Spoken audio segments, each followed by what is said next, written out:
Olá pessoas, tudo bom? Minha amiga, meu amigo que estão aqui, vocês todos me assistindo. Eu quero falar hoje sobre incômodo. Isso mesmo, incômodo. E antes disso eu quero lembrar, já que eu estou gravando esse vídeo em pleno Natal, eu quero lembrar das coisas que nós costumamos, dizer para as pessoas que mais amamos nesse período natalino e final de ano. A gente costuma dizer: te desejo paz, te desejo felicidade, tudo de bom, te desejo saúde. Eu quero falar sobre um desejo esquisito de uma pessoa genial para aqueles que ele amava. Observe essa fala: a todos com quem realmente me importo, eu desejo sofrimento, desolação, doença, maus tratos, indignidades, a desgraça dos derrotados. Quem desejava isso para os seus seres amados foi justamente Friedrich Nietzsche. Sim, o grandioso filósofo Nietzsche. Um filósofo que achava que dentro da intensidade do viver precisa existir o sofrimento. Precisa existir algo que nos inquiete, que desperte dor, e é só assim que nós conseguimos sair de onde estamos e chegar onde devemos chegar. No seu entender, nós nos tornamos quem somos. Torna-te quem tu és. E Nietzsche apregoava essa ideia de que a intensidade da vida e a beleza da vida e a própria sensação de felicidade, se é que ela pode ser chamada de felicidade, é algo que tem que passar por todas as dores humanas. Quando nós falamos, por exemplo, na vida de um modo geral e nas coisas que nos ensinam, nós percebemos, por exemplo, os homens, as pessoas, vamos imaginar, seres humanos estão vivendo o que precisam viver, tá? Aqui está o ser e aqui está o sofrimento. E existe muitas considerações filosóficas que pretendem fazer com que nós esqueçamos do ser e que nós hipervalorizemos o sofrimento. De que maneira? Fazendo com que as pessoas, vivendo o sofrimento, não aprendendo com ele, mas causando até a si mesmas o sofrimento, elas acreditam que assim elas estarão crescendo. Por exemplo, um viés de entendimento espiritual muito complicado é o das pessoas que permanecem no sofrimento, dizendo, por exemplo, é o meu karma, eu tenho que passar por isso porque é assim mesmo e eu tenho que me conformar com isso. Até mesmo elas evocam um pensamento cristão que é tradicional, corriqueiro no nosso entendimento de vida, que é o Sermão do Monte: bem-aventurados os que sofrem. E é curioso como a palavra pode ser lida de forma diferente se nós pegarmos este pensamento e trazermos diretamente do hebraico para o português. Como sabemos, do hebraico a Bíblia foi traduzida para o grego, do grego para o latim e do latim para todos os outros idiomas. E a palavra ashrei, do hebraico, não significa exatamente bem-aventurados. Eu soube disso lendo o livro Sermão da Montanha, do nosso queridíssimo amigo e pesquisador da Bíblia, Severino Celestino da Silva. Esse pesquisador, ele lançou livros que tratam das traduções bíblicas. E um desses pontos que para mim me chamou bastante atenção é que a palavra ashrei, traduzida para bem-aventurados, para a expressão bem-aventurados, se fosse traduzida diretamente para o português, não significaria bem-aventurados, e sim avante. E aqui eu quero trazer para você essa reflexão: será que não há uma diferença muito intensa, muito grande de bem-aventurados vós que sofreis para avante vós que sofreis?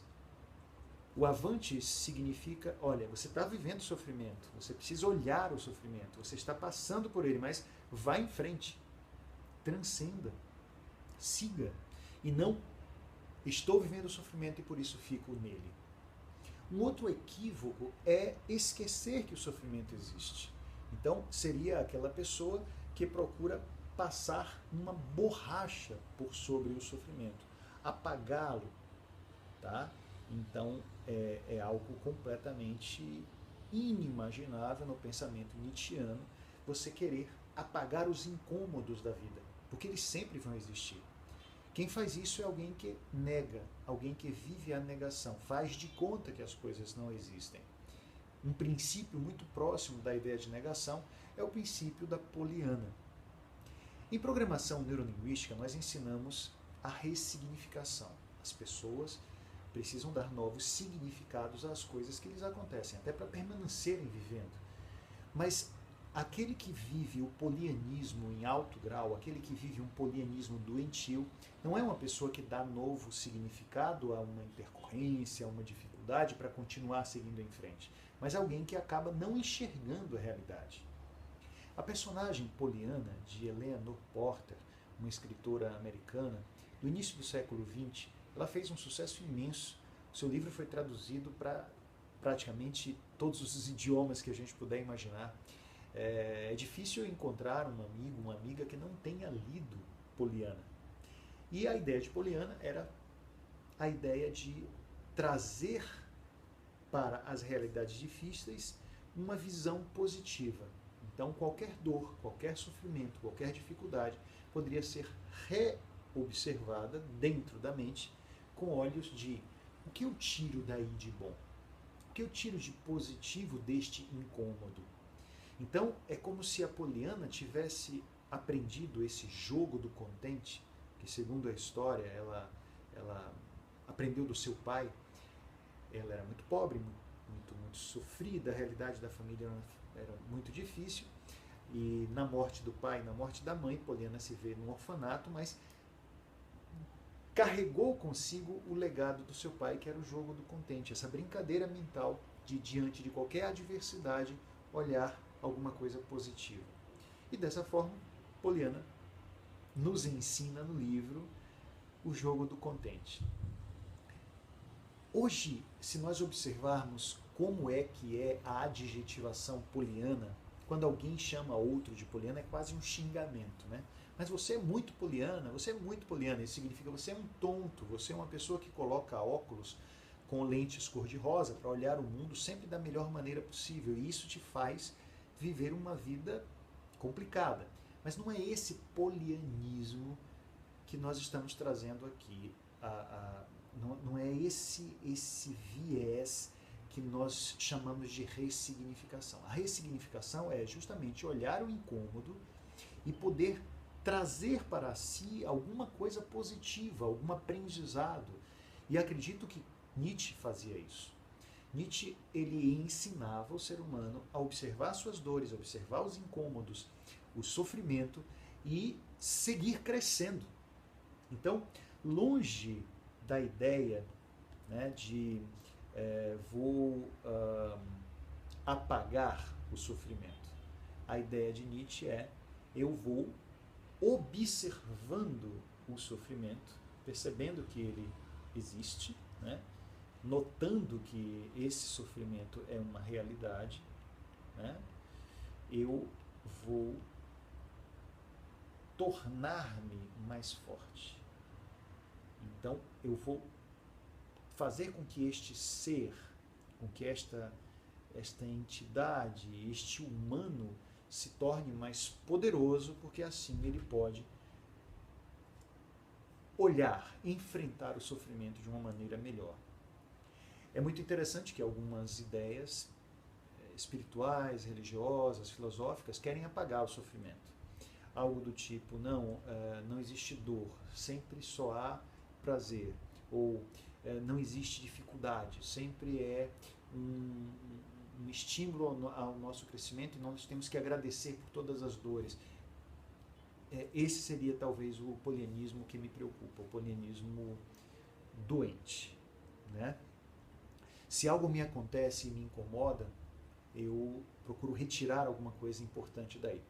muito mais poderoso do que ficar preso no porquê. Por que isso me aconteceu? Por que isso me aconteceu?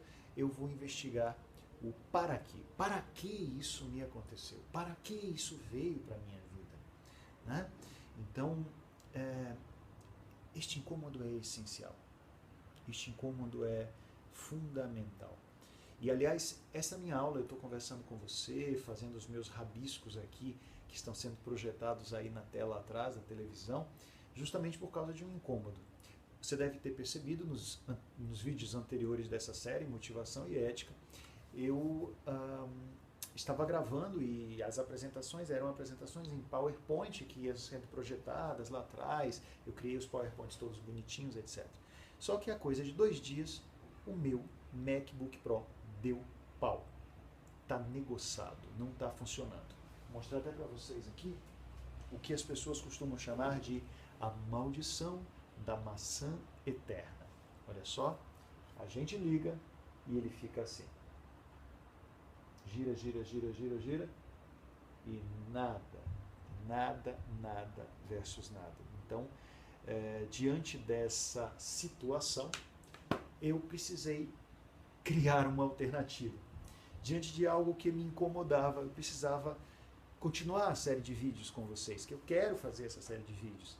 E eu precisei ter alternativas, e uma delas foi essa. Então eu estou aqui com o meu iPad, eu estou riscando no iPad e projetando aqui atrás. E eu gosto de quando algumas coisas acontecem para me mudar, para me fazer mudar. É muito curioso como algumas pessoas se motivam apenas por algo positivo que está vendo lá na frente. E elas esquecem que até mesmo as situações difíceis podem ser altamente positivas, porque uma vez que elas tragam um desafio, você se move para crescer. As pessoas que estão muito paradas, que estão muito acomodadas, elas têm dificuldade de crescer. Pode ser que isso se assemelhe um pouco à água. A água que está ali paradinha, ela apodrece, ela estagna e apodrece. Um ser humano que está sempre parado não consegue seguir em frente, não consegue mudar, e acredito que os incômodos na vida vêm exatamente para isso, para cutucar, para impulsionar. E é por isso que existe essa diferença importante e valiosa entre o acomodar-se, tá? Escrever aqui, tá? O acomodar-se, né? Então, alguém que está acomodado, o acomodar e o incomodar. Então, este incomodar, que para muita gente é chato, é complicado, eu considero que bom quando algumas coisas me incomodam. Que bom quando eu me sinto negociado com algo, eu me sinto aborrecido com algo, e esse incômodo me joga para frente. O incômodo, por exemplo, de perceber que não sei alguma coisa, entrar num campo do desconhecido. Porque é muito fácil nós nos acomodarmos, encontrarmos uma espécie de zona de conforto, ficarmos muito bem, muito tranquilos, e essa zona de conforto, ela acomoda, ela deixa a gente tranquilão. Eu faço o meu trabalho, eu sigo aquilo que eu sempre fiz e que eu sempre fiz bem, eu dou minha aula, eu faço minhas palestras e está tudo ótimo, está tudo maravilhoso. Mas se eu não quiser, por exemplo, crescer, eu não saio do lugar. E em muitos momentos é o incômodo que vai gerar a motivação para que eu cresça. Eu joguei na minha vida muito incômodo, por exemplo, quando eu aceitei uma força interior que me impulsionava para voltar a estudar. Eu resolvi estudar filosofia, algo que eu lia por conta própria, sossegadão, comprava meus livros, ia lendo devagar, no meu ritmo, no meu tempo, tranquilão. Beleza, adorava filosofia, sempre gostei. Mas de repente eu disse, eu quero aprender de forma organizada eu quero fazer o curso acadêmico de filosofia. E isso me trouxe muito incômodo, porque eu estou precisando estudar coisas que eu não estudava, eu estou precisando ler coisas que eu não lia, eu estou precisando fazer prova, gente, fazer trabalho, sabe, me colocar numa sala de aula para responder um questionário e tem um tempo certo, ou seja, prova, fazer uma prova. E houve uma coisa interessante, porque por muito tempo eu dizia para mim mesmo, para esta força que me impelia, que me mandava, vai fazer o curso de filosofia, para de estudar sozinho. Eu dizia, não tenho tempo. Eu viajo muito, eu dou muita palestra, eu dou minhas aulas do curso de PNL, eu atendo empresas, enfim, eu não tenho tempo para me encaixar numa organização acadêmica, né, de um currículo, E aí eu ficava me desculpando em relação a isso. Até que de repente eu disse, olha, não dá, eu quero fazer muito curso de filosofia, qual é a alternativa que eu tenho? E a alternativa que eu tinha era exatamente um curso à distância, EAD. Me inscrevi e o curso aconteceu. Então, havia um incômodo comigo, um incômodo de não saber, de buscar saber, um incômodo de querer saber. Havia o incômodo de não encontrar uma alternativa e que depois esse incômodo virava uma acomodação, tipo, não tem jeito, nenhuma faculdade tem um cronograma no qual eu possa me encaixar, já que eu trabalho tanto. E aí de repente vem alguma coisa que me diz, procure alternativas. E a alternativa que eu encontrei foi um curso EAD, um curso à distância, que apesar de ser à distância, as provas são aqui na minha cidade, as provas são presenciais, os trabalhos são intensos, eu tenho que ler muito, eu tenho que estudar muito, eu tenho que escrever bastante. Enfim, eu estou estudando filosofia, eu voltei à faculdade para me sentir aluno, para me sentir educando, para me sentir aprendiz, coisa que eu adoro a sensação de ser aprendiz. Enfim, esses incômodos, eles são essenciais. Esses incômodos, eles nos impulsionam para frente e vai ser importante despertar a parte criativa para encontrar alternativas. Porque enquanto os acomodados descobrem, encontram desculpas, os realizadores encontram caminhos. Vou repetir para você. Enquanto os acomodados encontram desculpas, os realizadores descobrem caminhos. E é muito importante que nós encontremos caminhos. Não está dando certo por um lado, vou procurar por outro. Bom, o sofrimento move, a dor move, tudo isso nos impulsiona, tudo isso nos leva para frente. Eu me lembro muito de umas histórias que circulam na internet. Algumas falam sobre como que tanta gente dá a volta por cima para conseguir fazer o que precisa fazer. Por exemplo, Pablo Picasso, gente. Ele era uma pessoa que pintou até os últimos dias da sua vida. Tá? Ele morreu no início dos anos de 1970, mas sempre com uma produção incrível. Quem olhava uma pintura dele retratando a realidade da vida de uma forma completamente pessoal, então, juntamente com o outro pintor importantíssimo chamado Braque, eles criam o cubismo, que traz uma perspectiva de representação totalmente nova. Então eram pessoas já com mais de 70 anos, de 80 anos, ensinando ao mundo que vale fazer as coisas de forma diferente, que vale sair daquilo que é retilíneo, igualzinho. Então, era como se houvesse um incômodo nele, com o que já era muito consolidado, para criar de uma forma nova. E muitas pessoas se incomodavam com essa arte feita de uma forma nova. É interessante que na história da arte nós vamos ver na Alemanha uma força muito contrária às maneiras não acadêmicas de representar a realidade. Por exemplo, havia institutos alemães no no auge do domínio nazista, que colocaram em campos de concentração artistas que pintavam de formas diferentes, digamos assim, de formas não acadêmicas, de formas cubistas. Picasso era um artista degenerado para esses institutos alemães orientados pelo pensamento de Hitler, que pretendia fazer com que a arte fosse vista da forma como o Reich, o Terceiro Reich, achava que deveria ser.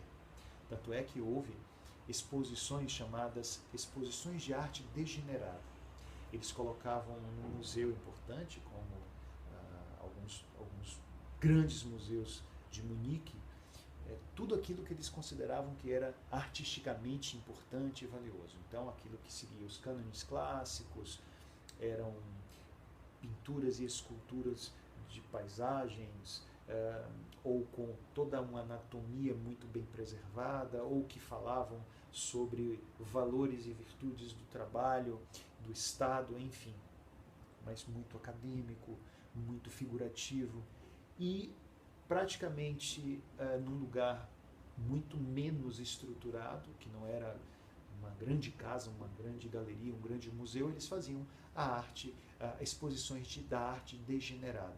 E aí eles se apropriavam de pinturas e esculturas de diversos pintores, em sua maioria judeus, que tinham uma pintura diferente. Então, eram pinturas que eles chamavam degeneradas, arte que eles chamavam degenerada, porque o rosto não era um rosto clássico, porque a pintura era uma pintura mais ou não figurativa ou figurativa com as distorções, por exemplo, próprias do cubismo ou de outras linhas expressionistas, por exemplo, que não tinham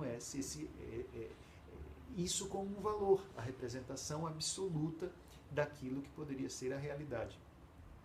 Enfim, o que a gente quer dizer é que é necessário que haja um incômodo e precisamos lidar com o medo, né?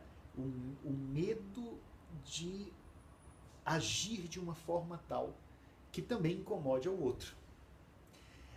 Vamos nos apropriar do incômodo para nos sentir motivados a seguir adiante.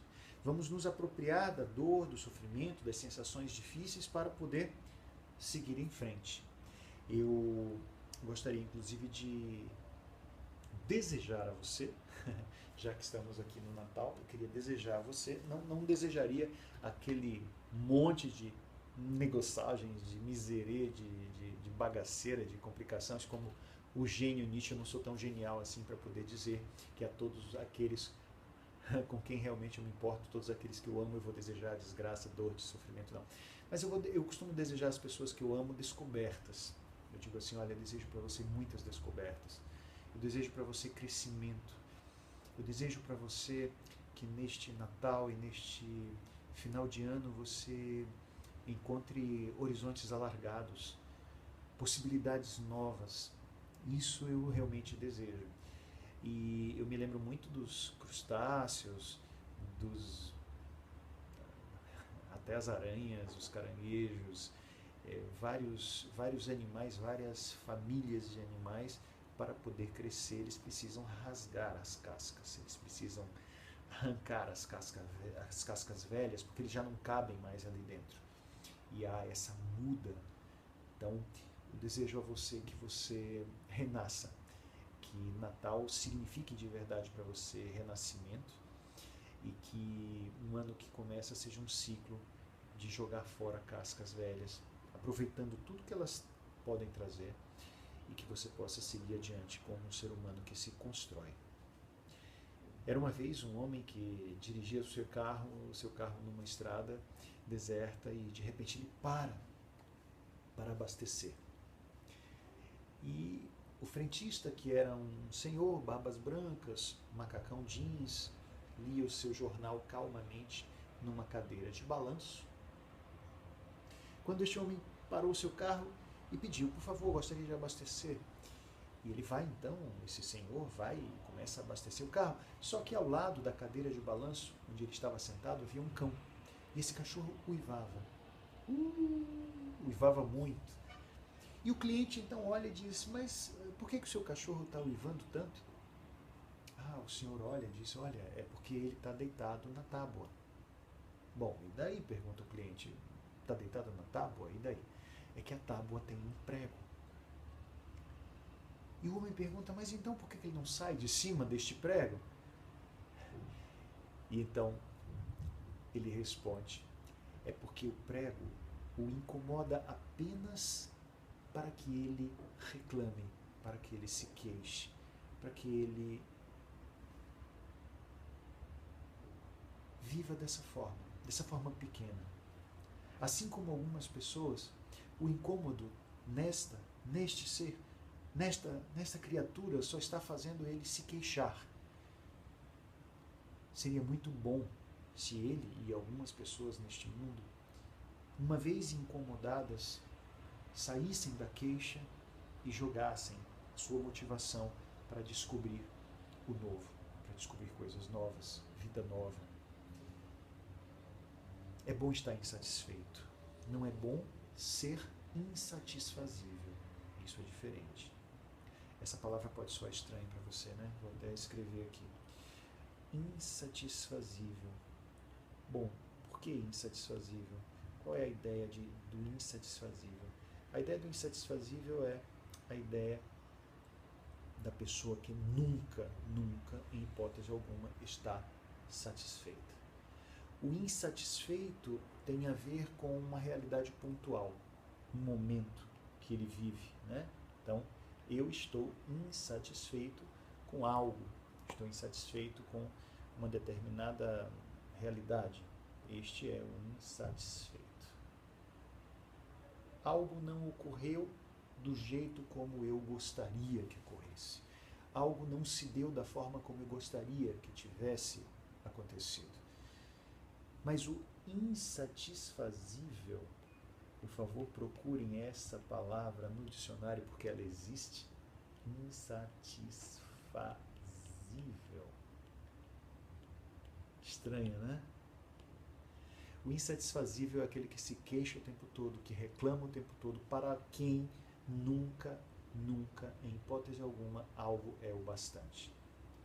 Eu, às vezes, recebo palavras de presente de algumas pessoas queridas. Essa, por exemplo, foi minha amiga e irmã Isa quem me deu de presente. Ela me disse a palavra e eu fiquei muito curioso e ela disse, Cal, existe essa palavra. E eu fui no dicionário e realmente existe. Então, enquanto o insatisfeito tem a ver com estou insatisfeito com algo, o insatisfazível tem a ver com eu sou incapaz de me satisfazer com qualquer coisa, com o todo. O incômodo deve vir para nos tornar insatisfeitos momentaneamente e nos impulsionar para alargar horizontes, para ampliar perspectivas, para fazer a nossa vida ser diferente. Crescer é sair das cascas. Vamos sair das cascas. Desejo a você, não apenas neste Natal, neste Ano Novo, muito alargamento de horizontes e muito incômodo, para que você se motive a sair de onde está. Se você gostou desse vídeo, compartilhe, assista aos próximos, vou continuar gravando. Inicialmente eu imaginei que até o Natal eu fecharia essa série de vídeos, mas não. Vou permanecer gravando essas mini aulas a respeito de motivação e ética. E passa adiante. Se você acha que alguém precisa ouvir essas coisas, indique, faça parte aqui do nosso canal, junte-se a nós e vamos continuar aprendendo, crescendo e mudando. Um beijo no coração, nos vemos no próximo vídeo. Tchau, tchau.